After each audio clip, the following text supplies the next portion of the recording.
¿Cómo están mis queridos oyentes? Nuevamente en el programa Enrique Yo Camino a la Santidad.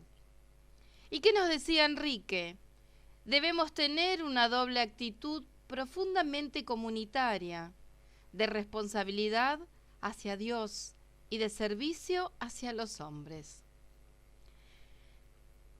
En nuestros programas siguientes vamos a seguir contándoles frases que Enrique dejó para todos, ya que él promovió e impulsó el crecimiento humano de sus trabajadores, inspirándose en la doctrina social de la Iglesia.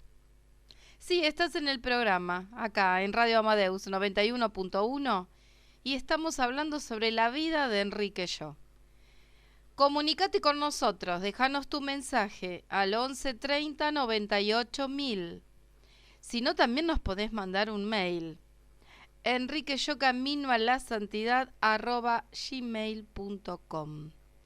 Y también podés saber mucho más sobre la vida del venerable Enrique Yo en sus redes sociales, en Instagram, Facebook y también en YouTube, colocando Enrique Yo Oficial. El apellido Yo se escribe S-H-A-W. Si querés escuchar nuestros programas, también los tenés en un link acá en Radio Amadeus 91.1 y también los podés encontrar en YouTube colocando el nombre del programa o entrando al canal G-Damsky, y ahí vas a encontrar absolutamente todos los programas que venimos realizando.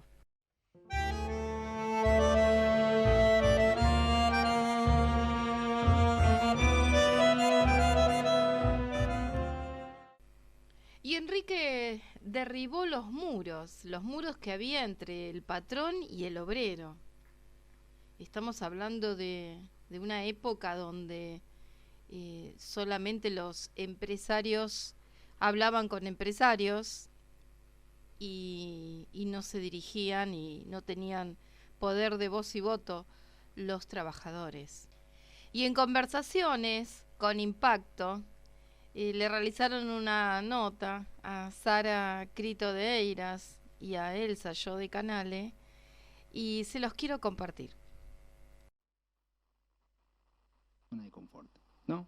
Que él dice, que habla un poco de que en sus él tenía el hombre de las libretas, ¿no? Le decían un poco, tenía estas varias libretas donde escribía pensamientos, reflexiones, algunas muy profundas, ¿no? Incluso bastantes, como tenés que prestar mucha atención para poder entender todas las frases, ¿no? Realmente es de una profundidad tremenda. Y dice que justamente deseaba trabajar, no quería vivir de rentas, ser útil a la patria y buscar el modo de formar su carácter bajo un régimen estricto de vida, sin privilegios ni mimos de ninguna especie, y mediante una disciplina moral que lo aparte de los halagos brindados por la fortuna y posición social de su familia. Y eso me parece que es algo no menor, ¿no? Porque bien podría, digamos, tranquilamente gestionar o no hacer este recorrido que hizo Enrique. Sarita, ¿qué pensás vos de esta parte descriptiva de él saliendo de su zona de confort, como profesional, como camino empresario? Bueno, eso lo escribió a los 14 años. Mirá, o sea, qué bárbaro. Ya desde muy chico tenía, una influencia de sus padres, que hablamos, ¿no? De su madre Sara, que quería que eduquen a sus hijos en la fe católica, a pesar de que ella se murió cuando Enrique tenía 4 años y el padre cumplió con esa, digamos, tarea. Y su padre también era muy exigente, le decía mucho que haga lo mejor, que no sea mediocre, y él lo tomó. Y también coincidía con su mujer, primero su novia, en que no querían ser mediocres o unos burgueses, no querían tener un matrimonio como uno más, sino creerse más que los demás. No querían, digamos, hacer los trabajos así nomás, tenían que hacerlo lo mejor posible. Estaban como muy seguros de que la voluntad de Dios se manifestaba principalmente en los deberes habituales, en ser buen hijo, buen padre, buen esposo y también buen profesional. En su momento hasta que pidió la baja en la Marina a los 24 años cuando terminó la Segunda Guerra Mundial. Buen marino, por ejemplo, había que hacer arqueos de cajas aburridísimos y él trataba de hacerlos bien y se da cuenta que si encontraba errores a tiempo en el futuro, digamos como que lo iban a agradecer, iban a evitar inconvenientes. También muy enfocado en las personas, ¿no? También en ascender al personal que tenía a su cargo, ¿no? En elevar, en ver lo positivo, en superar también. Me decía que capaz si lo molestaban, mentían o le hacían bullying cuando estaba en la Marina, él decía que también era bueno para los tábanos a uno lo despiertan y como Mirá. que lo pone más atento. Igual se proponía, ¿no? Los peleadores no pelearlos, como que siempre en ese sentido buscaba superarse. Por ejemplo, le costaba subir al mástil del barco y él en el momento de descanso intentaba, aunque hasta que le salió, siempre como que estaba buscando mejorarse, siempre estaba entre los mejores promedios, y eso sin la vigilancia o la necesidad, porque su padre estaba mucho tiempo de viaje y su madre no estaba, digamos, sin tener un control de alguien. Aunque sí tenía el estímulo del padre, ¿no? Que le decía que haga lo mejor posible. Claro. Y él también veía esa necesidad de hacer fructificar los talentos, que era una de las palabras que más le gustaba, ¿no? Okay. De las capacidades que cada uno tiene,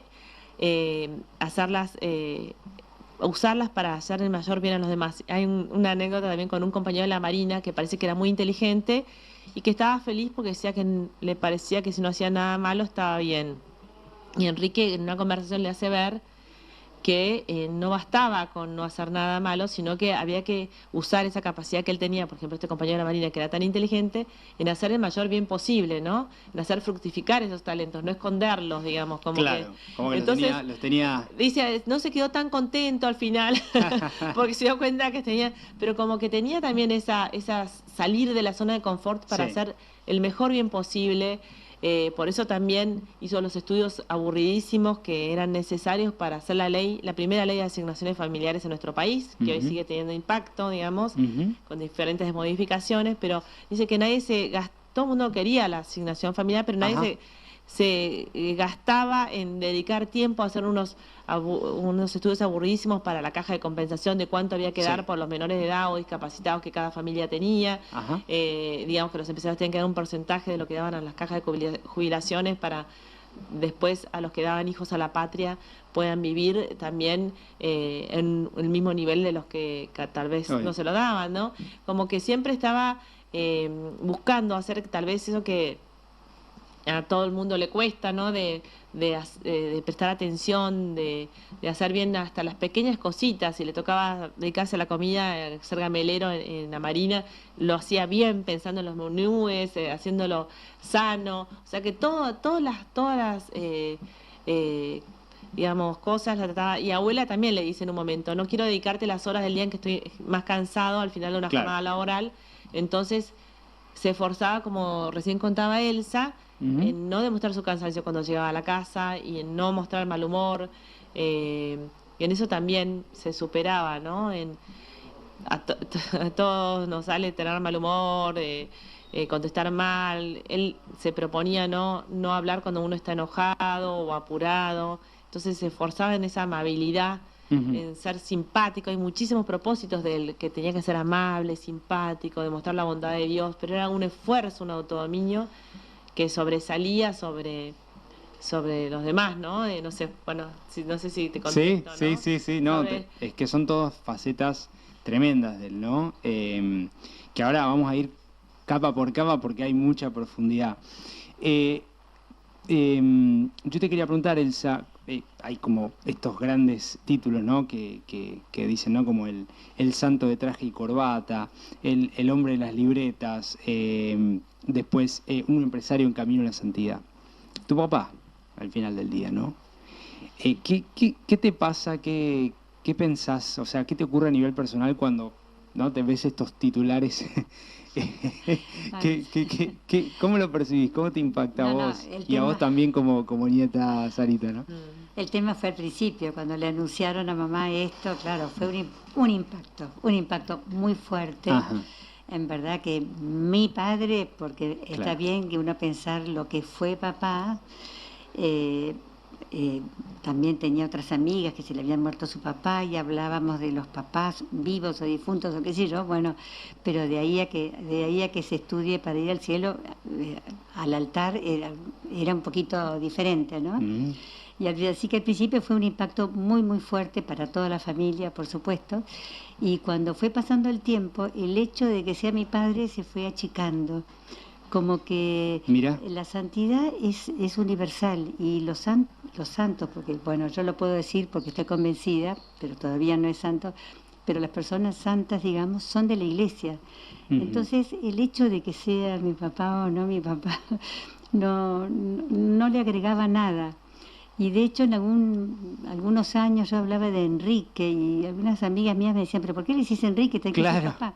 Es como si fuera alguien, ¿no es cierto?, muy, muy cercano, pero al mismo tiempo de otros, ¿no? Mira. Y eso, bueno, un poco también a veces costó en la familia, porque de golpe Claro. vinieron gente de afuera a meterse dentro de la familia, a escudriñar todo, era como raro. Mamá dio todo, o sea, firmó todo para que fuera para Agde, porque fue una cosa fuerte, ¿no? Y lo sigue siendo, pero ahora ya me acostumbré, porque uno ya de tanto rezar y tanto pedir y tanto ver que tanta gente habla de él. Bueno, por ejemplo, vos, al principio cuando la primera vez que escuché a un joven hablar de papá me impresionó mucho, porque siempre eran gente grande. Más grande, Eran claro. gente de su edad, que todavía, como él había muerto muy joven, cuando empezó la causa, sus amigos tendrían 70 años.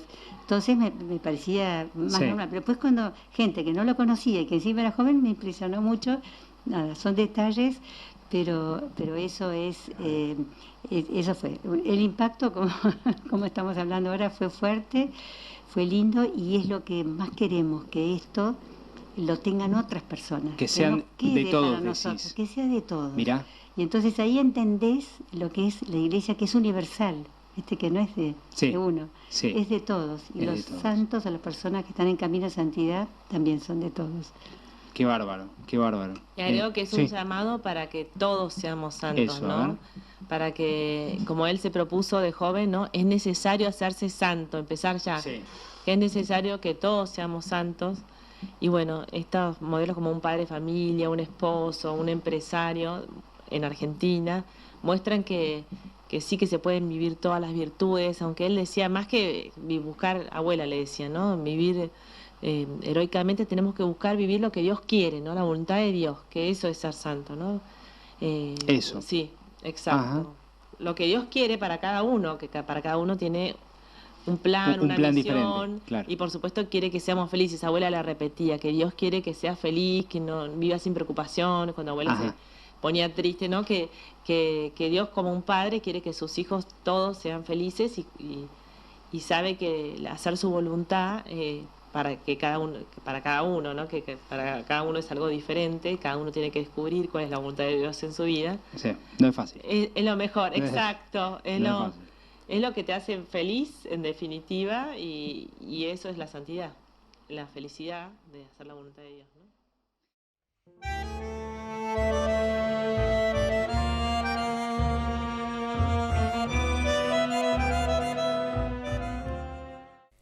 Por supuesto que hay mucho más sobre la entrevista que le realizó Conversaciones con Impacto a la nieta de Enrique y a la hija de Enrique. Ahora vamos a contarles una agenda tan importante también que tiene que ver con ACDE, Asociación Cristiana de Dirigentes de Empresas. Esta asociación la nombramos siempre en el programa, les recordamos que es la asociación que fundó Enrique Yo y fue su primer presidente. Misión: ayudar a los dirigentes de empresa a vivir coherentemente.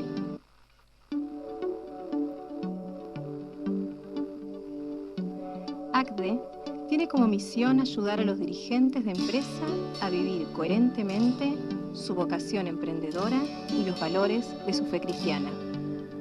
ACDE es una asociación plural de personas, no de empresas.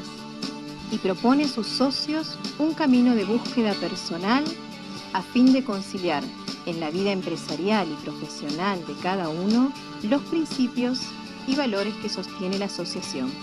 ACBE busca contribuir en la construcción de una sociedad en la que los valores fundantes sean la libertad, la igualdad, el respeto y la justicia.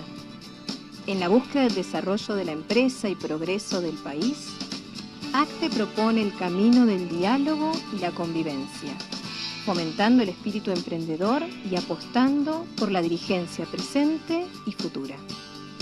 ACBE contribuye a la formación, actualización y desarrollo de sus socios, buscando que ellos influyan positivamente en la sociedad, fundamentalmente a través de sus empresas.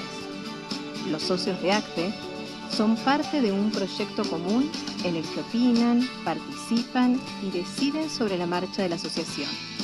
De este modo, se generan vínculos que impactan en aspectos profesionales, personales y espirituales. Comprometerse con ACBE implica transitar un recorrido enriquecedor como personas y como dirigentes de empresa, difundiendo valores para mejorar la cultura empresaria de nuestro país. Asociate, transformemos la cultura empresarial.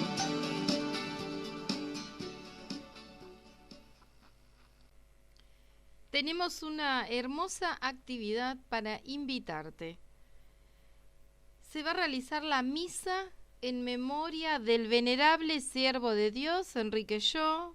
Como te conté antes, es el fundador de ACDE y se va a cumplir el 63 aniversario de su fallecimiento. Un momento para dar gracias por su vida, renovar su legado y pedir juntos por su pronta beatificación. Monseñor Mauricio Landra será quien presida la ceremonia.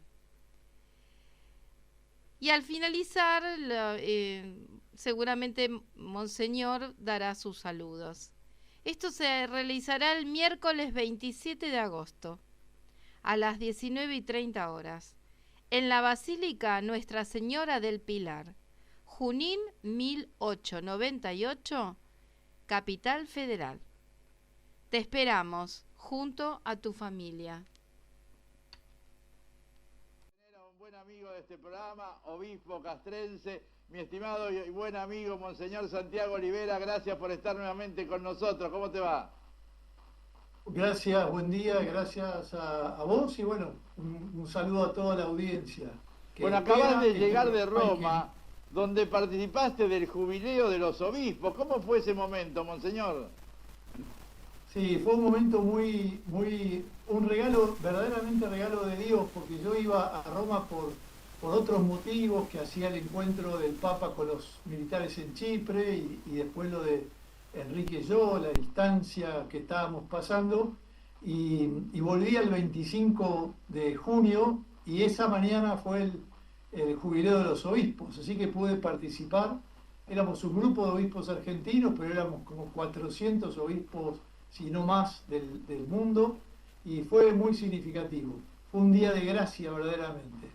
Bueno, y además estuviste con el Papa León XIV, y se los ve a los dos muy sonrientes, muy afectivos. ¿Cómo fue ese encuentro? ¿Cómo te gustaría compartirlo con nosotros, Monseñor Olivera?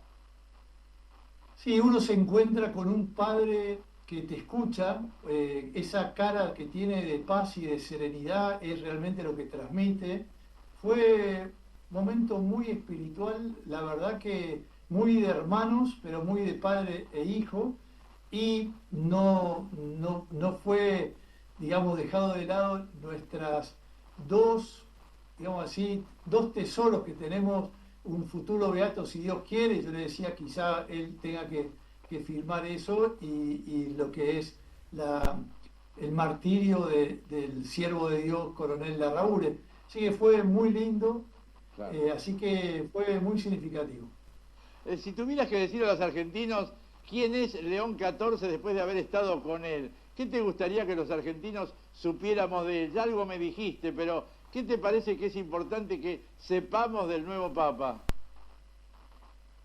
Fundamentalmente es un hombre de Dios que camina también a nuestro lado, que desea esa expresión que usó de San Agustín tan linda de con ustedes cristianos, para ustedes obispos. Yo diría que un hombre de paz y un hombre de Dios, que es la mejor síntesis, un cristiano con nosotros, un cristiano, y para nosotros el obispo de Roma. Monseñor Sala Rivera, y también estuviste en un momento importante porque la causa de Enrique Yo, de la cual vos sos postulador, tuvo un momento importante que ya lo acerca a ese momento en el cual a lo mejor se lo declara beato. Sí, estamos en una instancia, yo acompaño a Silvia a correr, una instancia está en Roma y allí Silvia comanda el grupo de la postulación y colaboro desde hace tiempo acá como vicepostulador con ella. Y hemos pasado una instancia muy significativa que fue justamente luego de haber superado la ciencia médica, pasó a los teólogos, que es la relación de la oración, y no era un paso más, sino realmente que se pueda constatar que se oró, que se pidió a Enrique Yo la gracia de la curación de este niño, que después pronto podremos conocer más, pero que su papá expresó también con el nombre de su hijo, que dice, mi hijo necesita mi hijo es tu milagro, vos necesitas un milagro, le dijo Enrique, y yo necesito a mi hijo. A mí me llamó mucho la atención quién lo orienta a Enrique Yo para que se ocupe como empresario de los obreros y no como obrero como él deseaba, en ese discernimiento tan importante que hay que hacer siempre, y lo hizo con un sacerdote, un monseñor de la diócesis de Chicago. Así que le llamó la atención, claro, un cura, un sacerdote de su clero. Él es de Chicago, además fue obispo de Chiclayo, pero fue así en Estados Unidos. Así que esa feliz coincidencia, además su familia me había mandado alguna carta, algunos libros, donde explicaba en esos libros esto que le decía verbalmente. ¿Sabe, querido amigo Monseñor Rivera? Yo pensaba, qué coincidencia, ¿no? León XIV, Enrique Yo, y lo hablaba con una amiga, Sara Yo de Crito, la hija de Enrique Yo, que justo León XIV sea quien de algún modo tenga que a lo mejor firmar la causa para declarar beato a Enrique Yo, un hombre enamorado de la justicia social y de la doctrina social de la Iglesia. Es impresionante. La verdad que como Dios va tejiendo los hilos de nuestra historia, porque no solo es importante para un empresario, para uno que fue militar, tener un hombre que la Armada Argentina y nuestra diócesis castrense, nuestro obispado, lo vivimos como un verdadero regalo, porque ha sido uno de nuestra familia. Él vivía la familia naval con mucho cariño y quería y quiso la Armada Argentina. Para nosotros es significativo, no solo un empresario, un militar, sino aquel que acentuó y trabajó por la verdadera doctrina social de la Iglesia. Así lo vivió Enrique Yo, y es impresionante que este hombre que acentúa esta problemática social, trayéndonos a la memoria de León XIII, es una providencia magnífica, espectacular. Monseñor Santiago Rivera, gracias por tanto buen trabajo, por esta cercanía, nuestro cariño, afecto, y como siempre nos regalás la bendición antes de despedirte. Gracias a ustedes, y pidamos por nuestra patria, por el encuentro, por la cultura, por la fraternidad, por la paz. Por la paz, que no son, como dice el Papa León, solo palabras, sino son actitudes del corazón. La vamos construyendo, que podamos como San Francisco pedir que nos haga instrumentos de paz y no los insultemos, no los destratemos, que nos miremos como hermanos, que seamos testigos de la esperanza, porque somos instrumentos de la paz. Que Dios Todopoderoso, que es Padre, Hijo y Espíritu Santo, nos bendiga y nos proteja siempre. Y con la bendición de Monseñor Santiago Olivera, que nos regaló en el programa Claves para un Mundo Mejor, donde nuestro amigo periodista Tito Garabal le hizo la entrevista, nos vamos a un corte y enseguida regresamos. Estás en el programa Enrique Yo, Camino a la Santidad, en Radio Amadeus 91.1.